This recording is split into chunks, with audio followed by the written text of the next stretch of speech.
5 வயசுல பையன் தன்னுடைய அப்பாவை மை டாடி இஸ் பெஸ்ட் அப்படின்னு சொல்றான். எங்க அப்பா தான் ரொம்ப நல்லவர்னு சொல்றான்.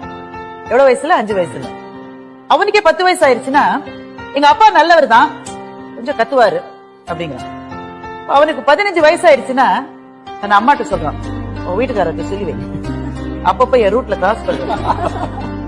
அவனுக்கு 20 வயசு ஆயிருச்சுன்னு வைங்க, அம்மா எப்படிமா இந்த ஆள போய் நீ கல்யாணம் அப்படின்னு சொன்னா எவ்வளவு வயசு? 20 வயசு.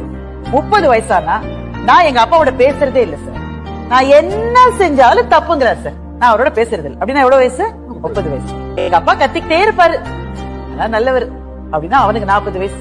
இப்ப அவனுக்கு 50 வயசு ஆயிடுச்சுன்னு வைங்க, அந்த வறுமையிலையும் கூட எங்க அப்பா எங்களை எப்படி வளர்த்தாரு தெரியுமா, மை டாட் இஸ் கிரேட் அப்படின்னு சொன்னா அவனுக்கு 50 வயசு. அப்போ 5 வயசுல எங்க அப்பா ரொம்ப சிறந்தவர்னு சொன்னது திரும்பி வர்றதுக்கு 45 வருஷம் ஆயிருக்கு பாருங்க.